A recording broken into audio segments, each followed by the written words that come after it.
ऋण 3 पूरे का घात 2 गुणा ऋण 3 पूरे का घात ऋण 6 बराबर 1/3 घात 2 पूरे का घात 2। यहाँ भी वही करना है, बायां पक्ष से पहले हल करना है, उसके बाद दायां पक्ष से हल करेंगे। तो बायां पक्ष में इसको पूरा यहाँ पे लिखा गया है। उसके बाद देखिए ऋण 3 में 2 समघात लगा है और समघात लगने से क्या होता है, ऋण हट जाता है, तो ये हट गया। और ये सेम अभी लिखा है, ऋण हटता है समघात के लिए, उसके लिए ये सूत्र है। उसके बाद इसके आगे,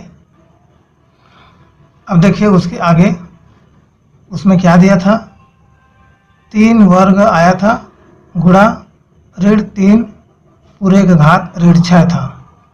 और उसी का यहाँ पे देखिए क्या हुआ है, 3 का वर्ग का 3 वर्ग गुणा, और ये जो ऋण 3 घात ऋण 3 पूरे का घात ऋण 6 था, उसका यहाँ पे बदलाव हुआ है। और क्या बदलाव हुआ है कि जो ऋण घात था वो धन घात में बदल गया है। और धन घात में कैसे बदलता है, जब ऋण घात होता है तो बटे में हो जाता है, जब ऋण घात होता है तो संख्या हर में बदल जाता है और ऊपर में अंश में 1 बचता है। तो यहाँ पे ऋण 6 था घात के रूप में, वो धन 6 हो गया और हर में बदल गया पूरा संख्या, और ऊपर में आ गया 1। ये उसका सूत्र है, 1 घात ऋण m बराबर 1/1 घात m। घात माइनस में रहता है तो हर संख्या में बदल जाता है, और ऊपर में 1 रहता है और नीचे बटे करके पूरा संख्या आ जाता है। घात का माइनस हट जाता है। अब देखिए इसके आगे 3 का वर्ग गुणा, यहाँ पर अब ये ऋण 3 में 6 सम संख्या घात लगा है, तो सम संख्या घात होता है तो ऋण हट जाएगा, तो यहाँ पे हट गया। उसके लिए ये सूत्र, बार बार वही सूत्र आ रहा है। अब यहाँ देखिए 3 वर्ग का 3 गुणा 3 किया गया है, 3 में 2 घात है इसलिए 3 का 2 बार गुणा हुआ है।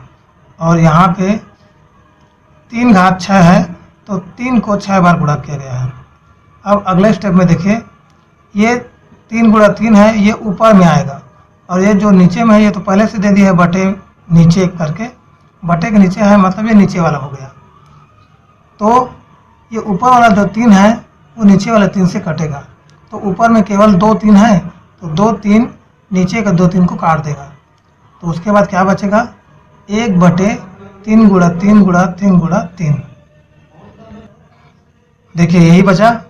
अब इसको आगे यहाँ पे क्या किया गया है, जो 3 का यहाँ पर 4 पर गुणा बचा हुआ है, 3 गुणा 3 गुणा 3 गुणा 3 का 4 पर गुणा हुआ है, उसको यहाँ पर फिर से घात के रूप में लिखा है। 3 का 4 पर गुणा है तो 3 घात 4 लिखा है, 1/3 घात 4। अब दायां पक्ष से देखिए, दायां पक्ष में यही था, उसी को यहाँ पर लिखा गया है। अब इसमें क्या बदलाव किया गया देख लीजिए अगले स्टेप में, 1/3 घात 2 गुणा 2।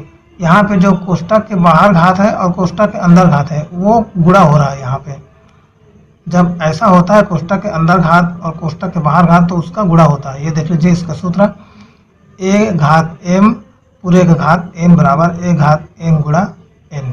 घात का गुणा हो रहा है तो यहाँ पर 2 गुणा 2 घात का गुणा हो रहा है, तो यहाँ पर क्या आएगा, 2 गुणा 2 कितना हो जाएगा, 4 हो जाएगा। तो यहाँ पे 3 घात 4 आएगा, 1/3 घात 4। और ऊपर में कितना आया है, बायां पक्ष में 1/3 घात 4, और दायां पक्ष में भी आ गया 1/3 घात 4। बायां पक्ष में 1/3 घात 4 आया है और दायां पक्ष में भी 1/3 घात 4 आया है, तो दोनों पक्ष बराबर हो गया, अतः जांच सत्य है।